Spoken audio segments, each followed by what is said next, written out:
a message that pops up on your screen saying that this session is being recorded. All right. Thank you all again for joining, for registering. We are going to get started here, and I'm going to do a quick introduction for our speaker. Her name is Dr. Erin Cassidy Eagle. She specializes in the treatment of mental health disorders in adults and older adults, and she has practiced as a clinical psychologist for more than 20 years. Dr. Cassidy Eagle has a special interest in sleep, cognition, and mental health of older adults. And this is why we brought her here with us and going to have this conversation. So I am going to stop talking, and then I am going to spotlight Dr. Erin Cassidy Eagle. Thank you so much for that introduction. I think I keep the 20 years experience at 20 just to make me sound younger. It's probably more like 30 at this point. But anyway, thank you for having me this morning. Sleep is something I always love to talk about. So apologies to anybody. I've spoken a couple other times this year to other AARP groups about sleep. So if you were in one of those, you might hear some repeated things, but hopefully you'll hear it in a different way and still learn something new. But I'm going to go ahead and share my screen. Anton, you let me know if, let's see here.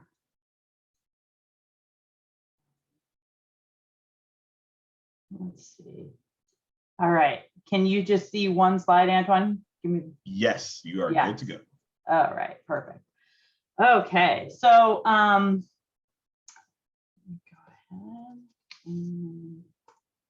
All right, so just to kind of go over, and please, jump in the chat, and let me know if there's, specific questions. I'm happy to sort of be flexible and stop as we go, but just to give you an overview of what I'm going to talk about. Sleep is actually really crucial for a lot of our physical and mental health. So I'm going to go through some of the evidence around that, talk about, sleep problems. When do you know it's a problem, and when should you reach out for help?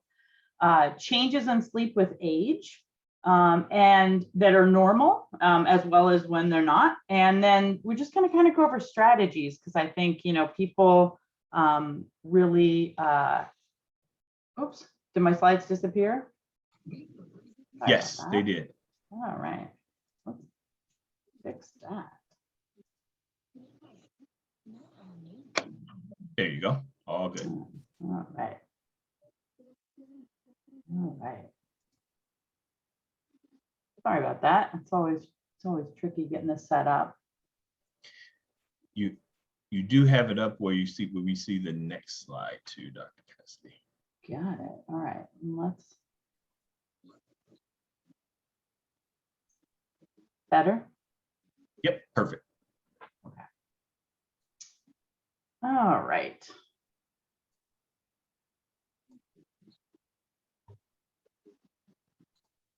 Okay. That advanced okay? You can kind of see some of this. It's a busy slide. You see that okay, Antoine? Yes, inadequate sleep is associated. Yep. Yeah. Okay, so I always like to include this slide. I know it's busy, but I think, sleep is connected to so many things. One, there's actually been studies that poor sleep, disturbed sleep, actually shortens our life. I think now that's extended chronic short sleep. So having a few nights bad sleep, that's not going to contribute to this. But if chronically over your life, you really have trouble getting good quality sleep, it really is important. We also know that in terms of obesity, that the disturbed sleep screws up your hormones, your appetite, and your satiation hormones. So your brain doesn't realize that you're full. It also tells you you're hungry when you're not. So if we take someone at any age and put them in a sleep lab and deprive them of sleep, they will eat on average 200 more calories the next day, just because they're tired and these hormones are out of whack. So it does really affect your weight. It also increases the chance of developing diabetes, cardiovascular disease, your cortisol and cholesterol can be raised, and just general inflammation in your body. And I think we're talking a lot more about that these days. One study that I particularly think a lot about in the last couple of years is it showed that it looked at the flu shot, and it showed that if your sleep was disturbed the week prior to getting the flu shot, that you only developed 50% of the antibodies that you'd normally develop getting the flu shot. So you got a lot less benefit getting that flu shot if your sleep was disturbed going into it. I think about it a lot because, of course, there's been a lot of talk about vaccines and different things in the last couple of years. And so I think as time goes on, we'll learn more about how that may be affecting other vaccines and health systems.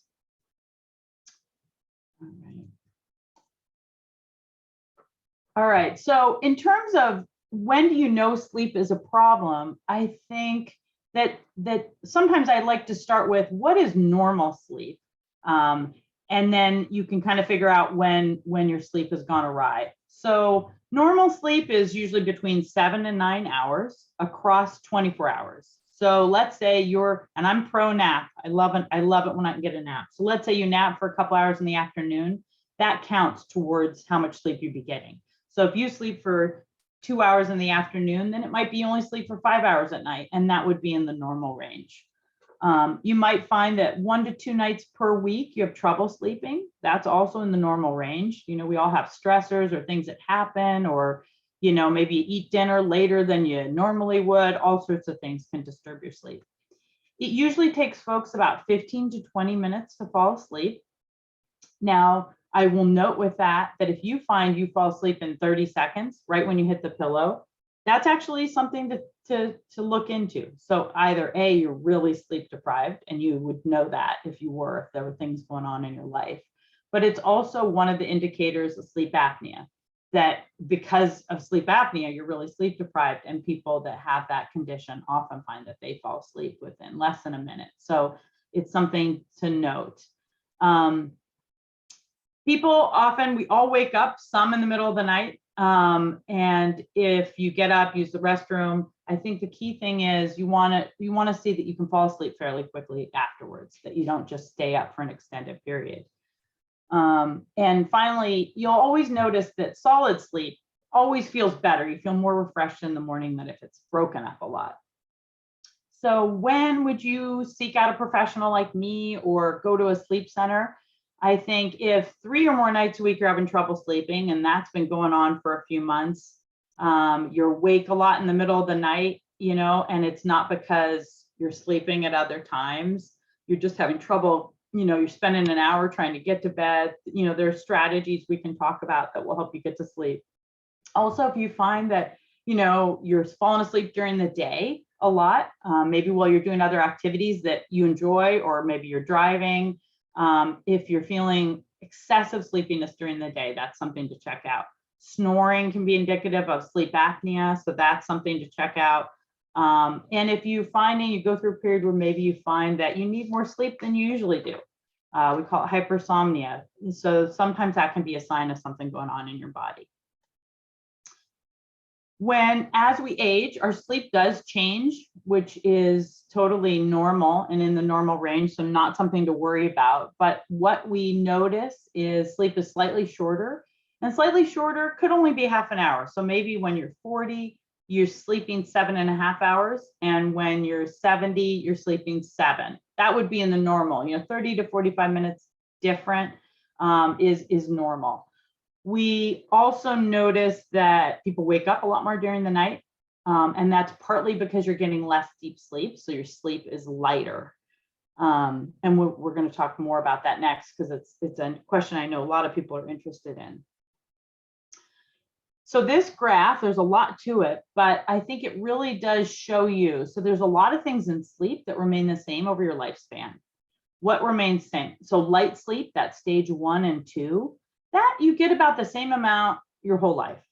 REM sleep, which we often associate with dreaming, that also remains pretty constant. You get the same amount of that at 85 that you do, at 15.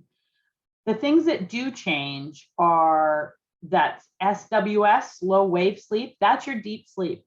we actually lose about 80 to 90% of that as we get older. So when you're young, you get about 20% of your sleep is that slow wave sleep, about 80 to 90 minutes per night. And when you're over 65, it's about 5%. Things that affect how much slow wave sleep you get, some of it is with aging, we just noticed there's a loss, and people are trying very much to sort of figure out ways to increase deep sleep. But pain, having excess light in your room, because that can really suppress your melatonin and, you know, affect the quality of your sleep. But also, I think something I always like to make sure people know, sleeping pills. So, you know, if you take Ambien or another prescription sleeping pill, we used to feel like it kept your sort of normal sleep architecture, you know, through the stages of sleep the same. But now we know that it really suppresses deep sleep. So we try to not put people on those medications if we have a choice. So we want to explore all the other options is what I say to people. The other thing that changes with age is it's WASO up there. It's wake after sleep onset. So that's how many times are you waking up? Now, certainly if your sleep's lighter, you're going to be waking up more because it's just easier to wake you up. So, but I think also people's bathroom habits, you know, between, you know, just bladder issues, prostate issues, different things cause you to have to go use the restroom more. And that disturbs your sleep because it wakes you up. And I think also when people are kind of desperate for more sleep and they're tired, they spend longer time in bed. So unfortunately, that doesn't usually increase the amount of time you're asleep, but it does increase the amount of time that you're awake or waking up. So that's sort of what we see across the lifespan. I like to shift into strategies you can use to improve your sleep. First, just thinking about sleep hygiene. A lot of these suggestions, I think I associate with kind of the advice you get in magazines. But I think exercising regularly, keeping your sort of body healthy, making sure your bedroom is comfortable and free from light. Because like I said, melatonin is a natural substance in our body, and it starts to increase. Actually, as we get older, it increases a little bit earlier. So that's why I think sometimes we'll notice we go to bed a little bit earlier as we get older. Not everybody. I still have some night owls that I see on a regular basis, but that melatonin builds up over the course of the night. And so it's important to sort of keep light as dim as possible. I will say a lot of people say, is TV, does it interfere or does it help us sleep? I think there are kind of pros and cons. So the con is, like I said, it adds more light to your room and it can stimulate your brain and keep you more awake. But I know for some people, you know, it's better than having a phone right in front of your face or a tablet right in front of your face, because those really have that white light or blue light that can really suppress melatonin. And the closer it is to your eyes, the more impact it has. So sometimes if someone says, hey, I need to listen to something or watch something as I'm kind of getting ready for bed, although I don't love it, if they need to do it, the TV is a better option because it's further away from your eyes. And also, I think for some people, having those familiar sounds or sort of a fictional world to kind of distract you from the stressors of the day can actually be, you know, helpful and kind of serve as white noise. I just tell people, hey, if you can set a timer so that your TV turns off, because some people have it on all night, and then the light and the noise keeps you in a lighter sleep. So I don't like that. But if you can get it to turn off, then I think if it helps you, oops, let me go back here. Regular meals, you know, I think sometimes people, you know, if you go to bed hungry, that actually activates your system and wakes you up. So if you have a good little protein snack or something before you go to bed, something small, that won't be a major sort of digestion, that can actually, you know, I know somebody that has a little bit of yogurt. So, you know, sometimes if you notice you wake up in the middle of the night hungry, then that's something to try. Certainly excess liquid. So after a certain point, if you find you're getting up to use the bathroom a lot in the middle of the night, cutting those off earlier in the evening can make a difference. Certainly caffeine products, if you have a lot of coffee or tea after, you know, in the afternoon, looking at that. Alcohol, you know, I think there's always been a, you know, is it a nightcap? Is it helpful? With alcohol, I will say it's sedative, so it helps you fall asleep, but it actually is activates your system as it digests. And so people often find that they wake up in the middle of the night and it's a sort of tired and wired. And if you do consume alcohol on a regular basis, I think having it closer to bedtime actually does disturb your sleep. So I tell people, hey, if you're going to have it, dinner at 6 o'clock and you go to bed at 10, you should probably be okay. But the sort of nightcap is a myth. Smoking, certainly, though we see less of that nowadays, but that you can sort of wake up as the nicotine wears off. And then making sure your bedroom is sort of a comfortable temperature, if you have control of that, is actually really useful. I have a graph here next that sometimes I have people say to me, hey, I like to take a warm bath before bed. And there are people that works for, but just to give you a little insight into how your body temperature fluctuates over the day. So when you go to bed, it's usually at its highest point. So your body's a little warm, and it's when your body starts to cool down. That's why they say a cool bedroom is really useful. When it starts to cool down, that's what actually helps you fall asleep. And you hit your lowest core body temperature sometime in the middle of the night, often around maybe 4 a.m. And then that's why what you'll notice sometimes when you're waking up in the morning, that is when your body's sort of warming back up. And so you might feel a little warm when you first wake up in the morning, because that's kind of where your body temperature is going. So I tell people, really, if they notice difference in temperature, think about what kind of sheets, comforters, the weight of those, what you're wearing, but also kind of what you do just before bed, that having a cooler room can make a difference. Okay, jumping into sort of helpful behaviors, I think when I think about what can we try that's not medication, I will say how we approach sleep and when we try to sleep really does make a big difference.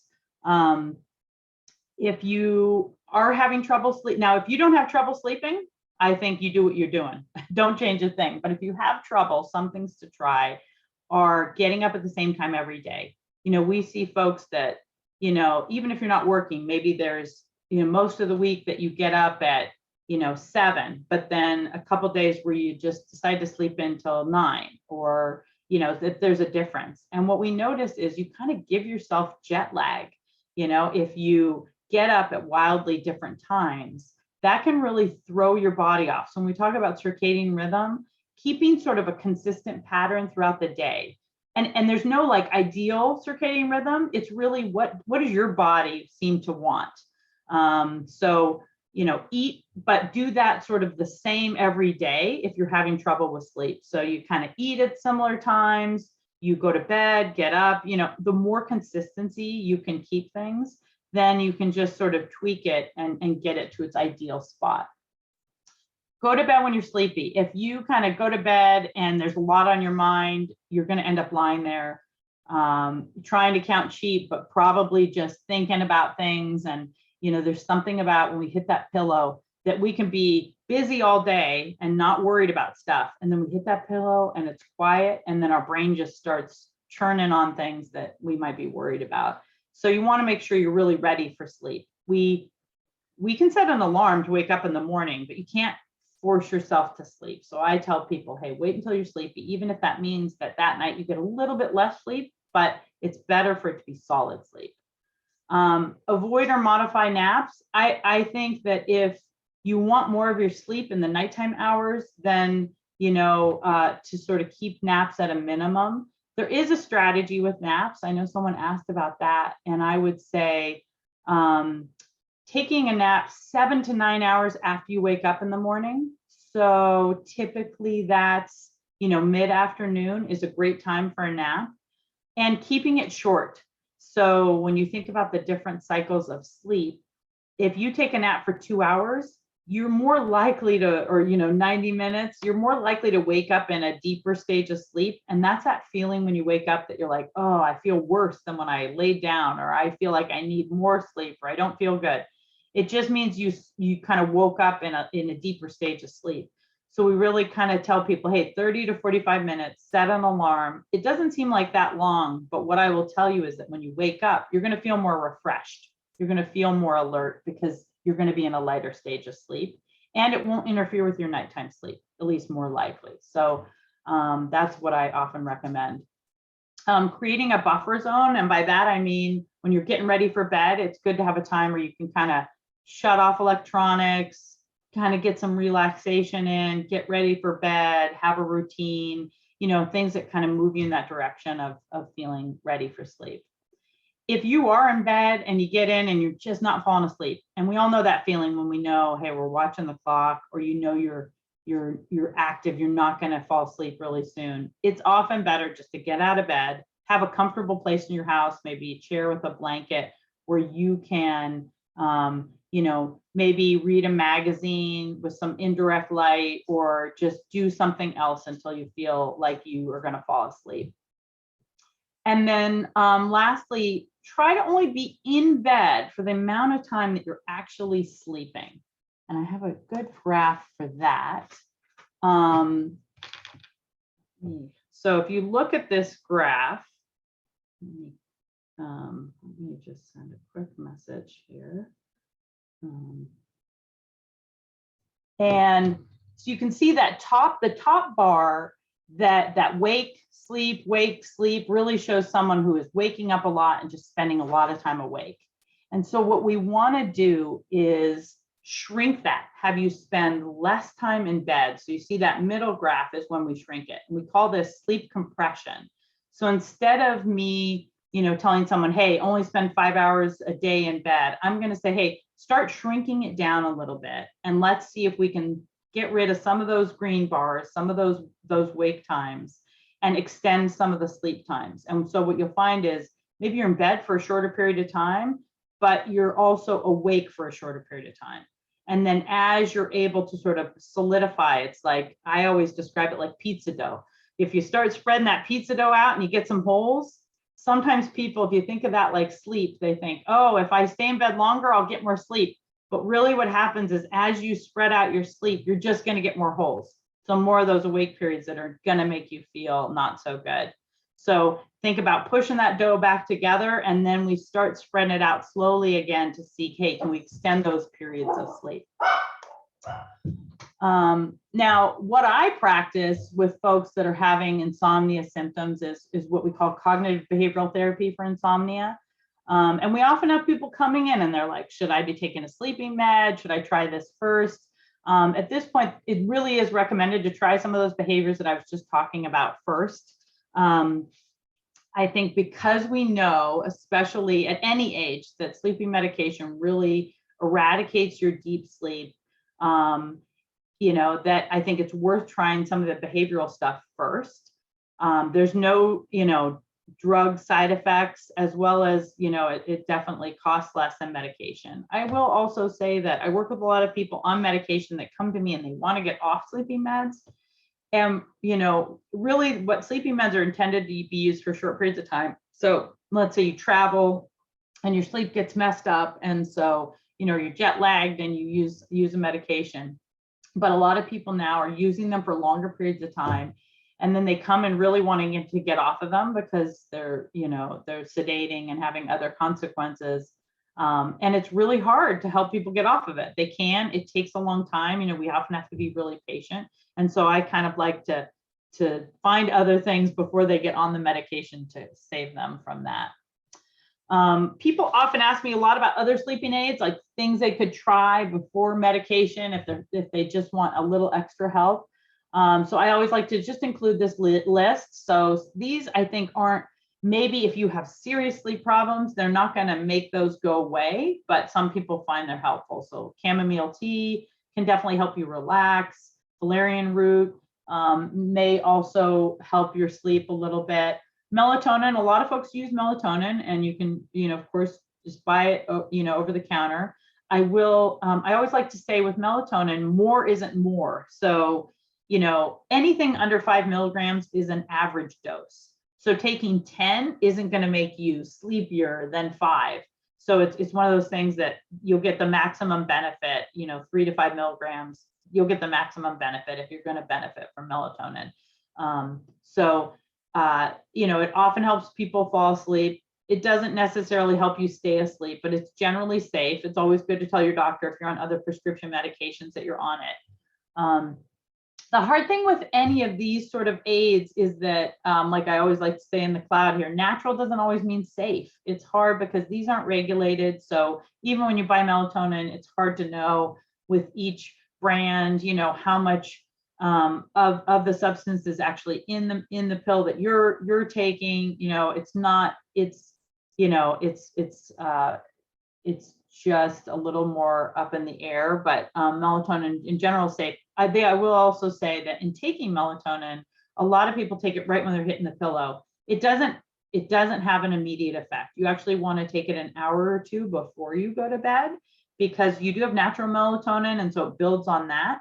And it does take a while to start working in your system. So it's not an immediate effect. So you do want to take it a bit before. Magnesium, if you find, you know, you have a lot of muscle tension, magnesium can really help sort of get your muscles more relaxed. You can find it in lots of different foods if you know, are wanting to consume it more naturally. And I will say one thing I've learned over time is there's different types of magnesium. So you want to avoid the magnesium oxide because that's a stool softener. And so it's probably actually going to not help with your insomnia. It might make it worse. And then lastly, CBD. We have a lot of folks, I will say, that come into the clinic and are trying it for either anxiety, pain, or sleep. We aren't at a place research-wise to recommend it because I know that at least in our clinic, we don't know really how it interacts with other medications. We don't know long-term effects. And so although we ask people and acknowledge that people are using it, we don't have enough information to make recommendations about when you should or where you should get it. And so there's a lot of unknowns with regards to safety and efficacy that have us sort of holding back on that. But I like to add it to the list because I know people do take it. The magic wand, I always like to talk about. There is, unfortunately, I wish there was. I would use it on everybody. There's no magic wand. There's lots of, you only have to go into any drugstore, right? And you'll see a million sleep aids on the counter. I will say as we get older, those can be, especially the antihistamines like Benadryl and those things actually are not great for our brain. They can have anticholinergic effects, is the fancy way of saying it can kind of affect your cognition and how your memory's working. Some other ingredients that have different effect on you as you get older. So, and none of them are monitored by the FDA. So I think it's really smart to talk to your doctor and even show them what you're taking and what's in it and sort of get them to weigh in on it. But I think whatever it is that you try, whether it be a new mattress or a new pillow, that sometimes we think, oh, we found the magic thing because I slept so much better this week. But we often find that any of those things wear off over time if we're not addressing the underlying cause. So whether it's you're in bed too much or you have pain that's not well controlled, it is good to really look at our sleep and figure out what is causing the problem in the first place. Is it, how active I am, how I'm doing physically? Is it how I'm sort of managing my worries? Because I think if we can, let's get at those underlying causes so that you're not kind of on the sort of endless search for things that will help you. Additional tools people come in and talk about. I actually like all of these. So if you're someone who kind of is anxious and a worrier, I think weighted blankets, studies have found not only for people that have anxiety, but people who have autism, any sort of arousal, sensitivity disorders, weighted blankets can be useful for folks. Journaling and finding a way to sort of get your worries thought through during the day so that at night you can just say, hey, I know my plan for tomorrow. There's different sort of strategies for that. I'm happy to talk more about. But then also in your environment, if you have light that you can't control, if there's a street light outside, or let's say you have a procedure and you're in the hospital for a few nights, eye masks can be, some people aren't comfortable with them, but that can help with light. And also background noise. If there's a lot going on, there's so many sound machines nowadays, and actually you can pull them up on your phone. So I have a lot of people that use those to kind of relax, or they listen to Calm or Headspace. They have some like a guided relaxation that helps them. And I think all those things can sort of distract us from some of those things in our environment. Another thing I often get asked about is sort of, hey, are there tools online that I can use if I want to slowly change my sleep over time and get feedback? There are so some free apps that I really like is the VA, so the Veterans Affairs, they actually have a whole suite of apps. They are all end in coach. So there's CBTI coach, there's mindfulness coach, there's PTSD coach. I recommend looking at any of those you think you might want to try because of the way they're developed. They're all free and they're actually fantastic, and you can plug in and track your sleep, and it will give you suggestions on how to change it. And it's totally free and have some relaxation components. So that's worth checking out if you're someone who likes app.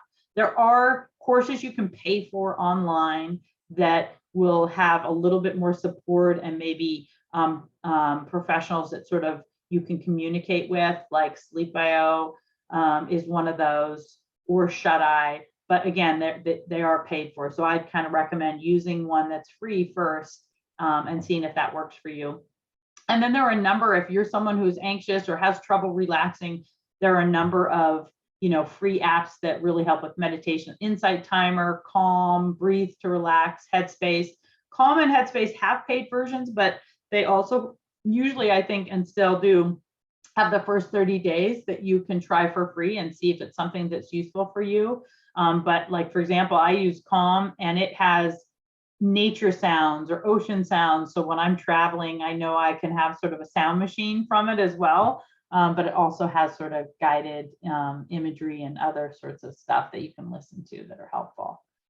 And then finally, there's lots of books out there, but if you really have insomnia and you're working on that, these two books, and I've shared these slides with Antoine so he can get this list out to you, but I'm happy to have you reach out to me as well. But these two books I know people really like a lot that, help them kind of figure out what's going on with their sleep and what they might change. But lastly, I always like to include my email and information because I also have no problem with you guys reaching out to me if you have questions or want to know more about something. I am going to stop sharing, but I'm always happy to try to be helpful. So I just spit a whole bunch out at you. So please tell me what you guys have questions about or what I can answer. Thank you, Dr. Cassidy Eagle. I will start off. There was one question that was dropped in the chat regarding dreaming. And it says, regarding dreaming, do they affect your quality of sleep? And what is the reason for dreaming? That is an age-old question, and I think we're still trying to find answers to that. You might get different answers from everyone you ask, but dreaming is something, we do our whole life. We typically do it when we're in REM sleep. I think when I talk to people and hear kind of what they're dreaming about, that sometimes we do use it if we're struggling with something and we're still kind of churning about it and we kind of want to work through some of it. We'll have some sort of vaguely related dream where we're, trying to figure something out. There actually are, now some people have more really vivid dreams and they kind of come on when they're older and they're like, even can be a little so vivid, they're a little scary.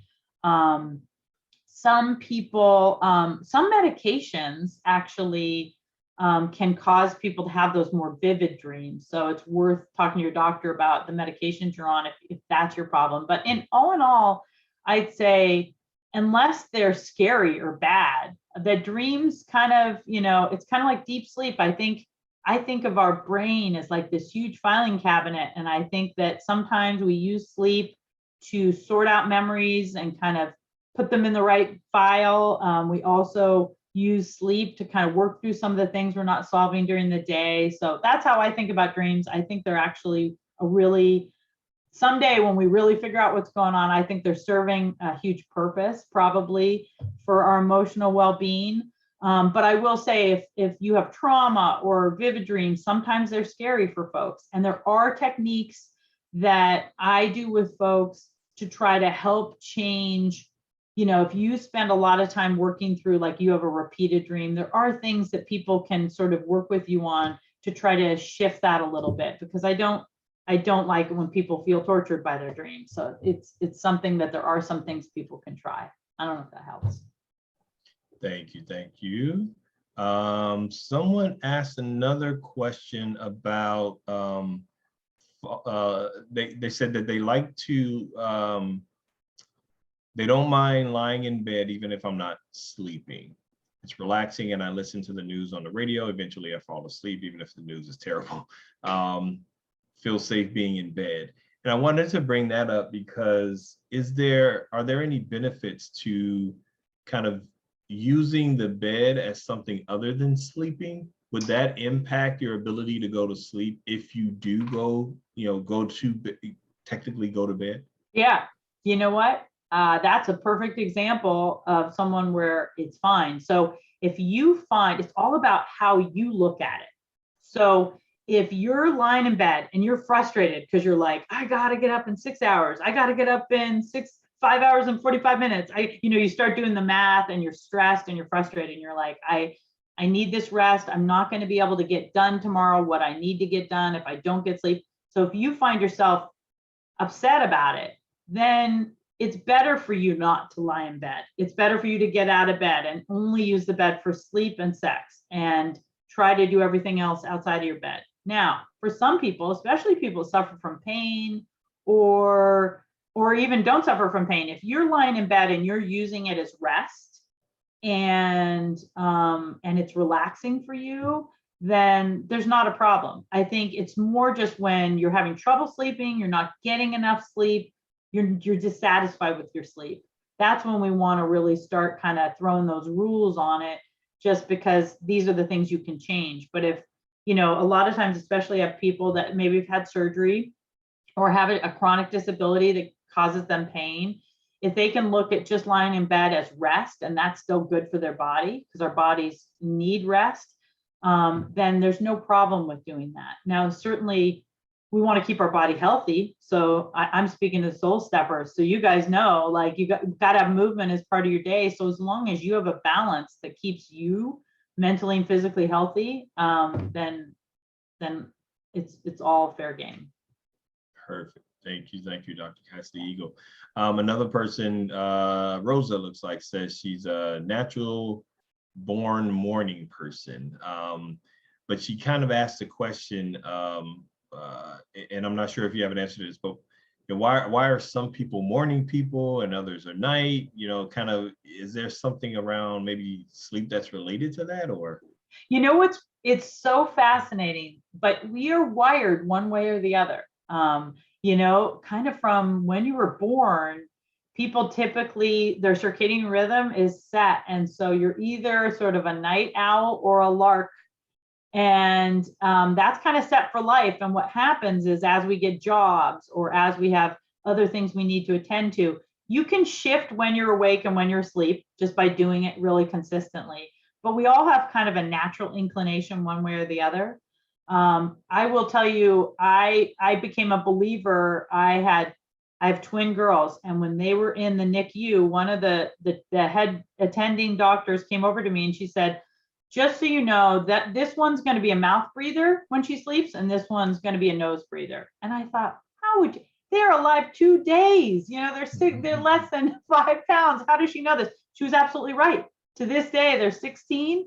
One's a mouth breather, one's a nose breather. And I thought, it's kind of the same with circadian rhythms. We're set, and then we can modify that if we need to. If we have obligations that, we're not a morning person, but we have to be on this call at 7:30. If you get up early every day, you can keep yourself into that holding pattern. But often we see when people retire or they're on vacation, you kind of adjust to where you naturally fall. I will say the only downside to this is I often notice larks often marry owls. So for some reason in couples, you get one of each and then they drive each other crazy about it. So, I see that a lot too. And people have to sort of make adjustments to not disturb each other's sleep. But yeah, it's just sort of where we naturally fall, and there's nothing wrong with it. Someone in your life, if you want to go to bed at 2 a.m. and get up at 10, if you're not missing anything that you're sad to miss, or you're not missing any obligations, and that's just when you feel best sleeping, sleep then. There's nothing wrong with when it's all about what's comfortable for you and whether you're missing anything in your life that you don't want to miss, so. It's very good. Very good. Yeah, it's an individual thing. It is. Yes. Someone does have another question about reading in bed before falling asleep. And this is probably one of those things, like you were saying, that it's individual, but is there something in general kind of about a best practice? I actually think that's a great way to relax. So most people, the read in bed, they often, especially if you do it every night and that's part of your habit, it's sort of your version of a buffer zone. It's, if you have a light over your head, you're not staring at a tablet. So I think it's actually better than a TV or a tablet or a phone, and you do some reading. The only time I see it work against people is if they get a really good book and they cannot put it down. And so, they stay up much later than they normally would. That can kind of throw them off for a couple of days. But I think most people I know that report to me that they read, they do it for, less than an hour, and it's kind of their way of winding down, and it's just part of their kind of habits. No problem. Great. Yeah, that would not be me. Okay. Not me either. Yeah. Another person asked about prescriptions. So she says, my doctor prescribed Trazadone, starting with a half tablet to now up to 3 per night. Doesn't want to become addicted. What do you think? I will say so Trazadone is an antidepressant.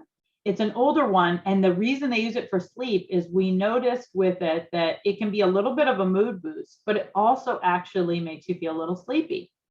It is a much better option than, I think as we get older, people, for example, don't want to describe benzodiazepines, the Ativan and those, because they just don't last that long, and they really can cause sort of rebound effects. But Trazadone is actually a great thing to try because it's not something that I find people get addicted to.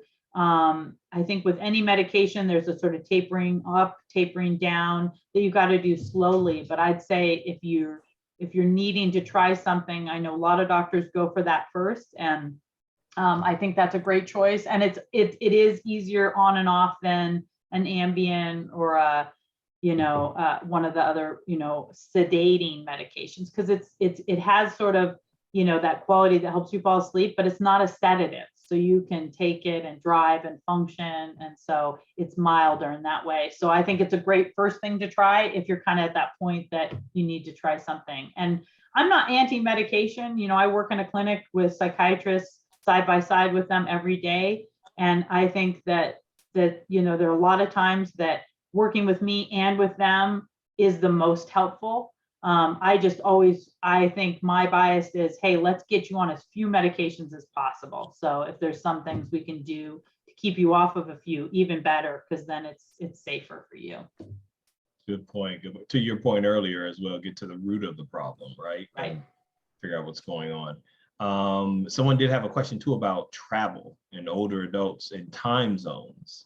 And that can play a trick on sleeping patterns. And any ideas or suggestions? Yeah, well, if you're somebody who likes websites, and maybe I can pull this up, or you can help me pull it up. There's something called Jetlag Rooster, and I think it's the University of Minnesota. One of the universities created it, and it's free, and you can plug in where you're flying from, where you're flying to, what times you're flying.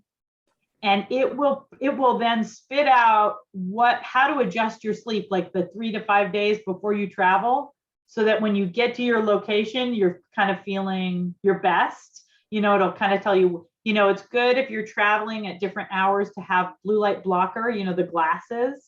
So if maybe you get off a plane and it really is the time you're just in between cities and you're going to need to be sleeping during that time, that you wear glasses to kind of block some of the bright light going into your eyes, but it kind of sets up a plan for you.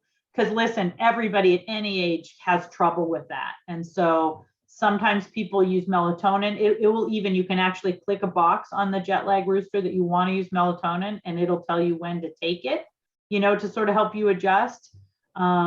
And so it's kind of a fun, free way to yeah. See, and the website kind of gets better and better, and it will, send you out some results. So I always like to suggest this. If people travel a lot, it can be a useful thing to try.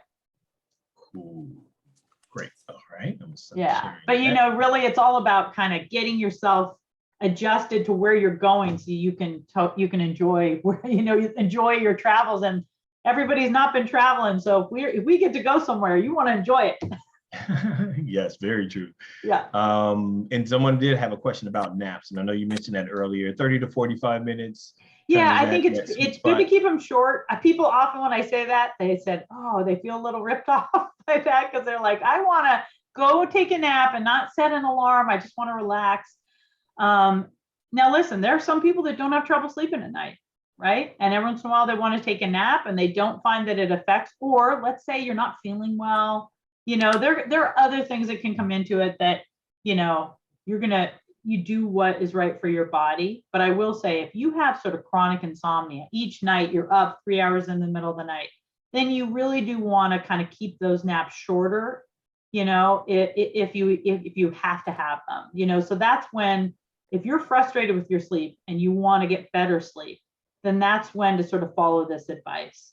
If you're not, and you're somebody who can just sleep whenever you want, then, I don't need you to change anything. So. Yeah, and yeah, it's a good point. Someone mentioned here, mentioned that most people get 30 minutes less sleep as they age, but she was saying her and her mother were on the opposite end of that they were sleeping more as they got older. And she was asking, could this be related to the grind, the 9 to 5, the 8 to 5 grind, and then when you're retired or maybe no longer working? Yeah. I will say for the vast majority of people, they do sleep less, but there are a few. Now, you want to be careful on the high end. I think it's also, we know, not healthy for you to sleep 10 hours a night. So if you're between that 7 and 9, and maybe 9 is your number, there's nothing wrong with that. If you go a lot over that, there's usually something else going on. So we want to, because your disturbed sleep, that can be the first sign of your body fighting an infection or dealing with something. Sometimes it's the first thing you notice. And I know that's what a lot of my colleagues in the hospital tell me, that sometimes when someone comes in, the first thing that brings them in is problems with their sleep. But then when they start digging in, like we said, to what's causing it, it's often the first sort of notification that something else is going on with your body. So sometimes it's your behaviors and how much time, if you're bored or you don't have enough going on in your life, and so you're just not as active. But sometimes it's a sign of something you really need to look into. So it's not necessarily bad. You sleep 9 hours a night. I'm just jealous. Good point. That's funny. And so there's another question here I really want to get to. This person, Mary, she's saying, how does one get back to sleep when awakened with worries? So that feeling of being awakened with a pounding heart, and maybe sweating, just, this kind of almost like an anxiety attack. If you it sounds, it wakes you up.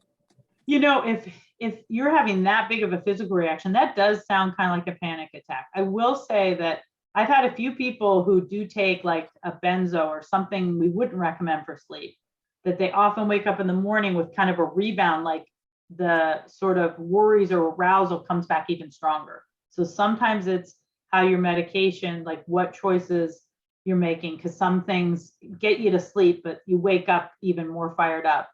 But if there's if there's significant worries in your life and you're really having trouble with panic, I would love for you to talk to someone about that, because there are strategies that people can customize for you.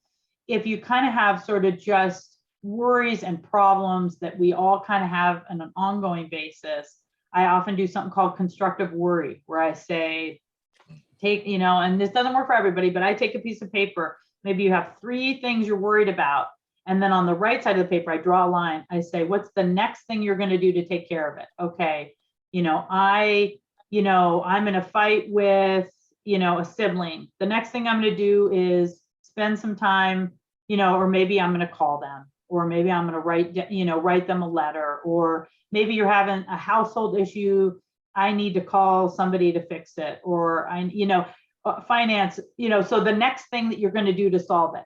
But you do that during the day. So you do it when you're kind of calm. Maybe you do it 2 in the afternoon, maybe you do it in the morning. And then I have people have that list and they can just set it by their bed. So if they wake up in the middle of the night and they start kind of like trying to solve those problems, say, hey, no, I have a plan. I've already thought this through during the day. I'm going to take action tomorrow. I don't need to work on that right now. I have a couple people who love their Alexas. And they actually, if they wake up in the middle of the night, they'll say, hey, Alexa, play my favorite, guided imagery, or my, play me relaxation music, or walk me through a garden. And they use that, and that helps them fall back to sleep. So, or maybe that's, when you, listen to something relaxing, or if you really are so awake, it's good to get out of bed. And the thing I can say is look at a magazine, watch some TV, do something to distract your mind, something that will really take you away from what you're upset about, because you can't solve it in the middle of the night. So we want to try to just get you back to a calmer place, and then, do what we can during the day to tackle it. But don't suffer alone with that. That is something people have. And when you come in and talk it through with somebody, it can really help a lot. So I'd love for you to try that. Good point. Good point. One more question here, given we got about 4 minutes left, so we'll see. 1, maybe 2. And this question has to do with hot flashes. Any recommendations for those hot flashes that come in the middle of the night, maybe wake people up? Yeah, I probably won't be telling anybody something they haven't already thought of, but I do a lot of work with people undergoing cancer treatments. And so, whether it be menopause or whether it be you're getting some sort of treatment that actually changes your body temperature, what the weight of your blankets, and sometimes you have to have a compromise if you have a bed partner who's the opposite. The weight of your blankets, what you wear to bed, having a change of clothes next to your bed. Fans are amazing friends. So if you don't have a ceiling fan, getting they have little quiet fans you can put on your bedside table. However, whether, and obviously when it's hot outside, and if you don't have air, like, anything you can do. Some people also find that if you can, just simple things, wet washcloth, with water, put it in the freezer for 45 seconds, and then put it on the back of your neck. That can help with your sort of comfort level. I've had people use gel packs to try to cool, especially like the back of your neck or someplace that kind of, or your forehead, that can kind of at least give you a little relief. But yeah, they're kind of really environmental things that unfortunately, really hit people, in certain times of their life, or certain sort of health fights that really disturb sleep. So perfect. All right, I think we might. It's 8:58. Let's see if I can. I will try them. A lot of comments about thanks for the information. Let's see. Wine cocktails, does that impact sleep, or even coffee for that matter? Both can impact sleep, different mechanisms, but so what makes us feel sleepy is this chemical called adenosine, and that's actually the thing coffee and caffeine decreases. So if you wake up at 7 a.m. and you've had a good night's sleep, and you have coffee, it's not going to actually do anything for you. But if you wait until 9 a.m., your body will have built up some of that adenosine. It will wake you up, right? But yeah, if you have too much caffeine during the day or too much later in the day, it can disturb your sleep. So I think if you're a big, coffee or tea consumer, even chocolate, there's caffeine in things we don't always think about, like chocolate, that can disturb your sleep. Then it's something to pay attention to. Same with alcohol. I think alcohol isn't great for your brain in general as you get older, but there's a lot of people, it's habit or, it's relaxation. Habit is far separated from sleep as you can, because it will disturb your sleep if you have it right before you go to bed. Cool. Well, thank you this morning, Dr. Erin Cassidy Eagle, for joining us, providing this great information. A lot of thanks are in the chat as well. My appreciation to you from AARP joining us. And I know this is your third time, different group of individuals, because Tea and Coffee Tuesday was a select group, but this group is a little different. But appreciate the information that you provided, the tips, the ideas, the suggestions that you gave is really beneficial and helpful for all of us. Thank you for having me. I always absolutely. I took some notes for myself, as well as my wife. Wife is one of those. I always joke with her about whether she's taking a nap or she's actually sleeping. So now I have proof. Right? Sleep. Yeah. So thank you again for this morning. For everyone, this session, this workshop is being recorded. So as I mentioned before, we'll have it up on our YouTube page. For those of you who are Soul Steppers, it will be in the private Facebook group for Soul Steppers. And you'll be able to watch it whenever you want. Hopefully not when you can't go to sleep, because you learn some things, right, to be able to help in that situation. Thank you all again. Appreciate your time, and we will be letting you know about future events very soon. Thank you. Have a great rest of your morning. And if you're in Southern California, please stay cool.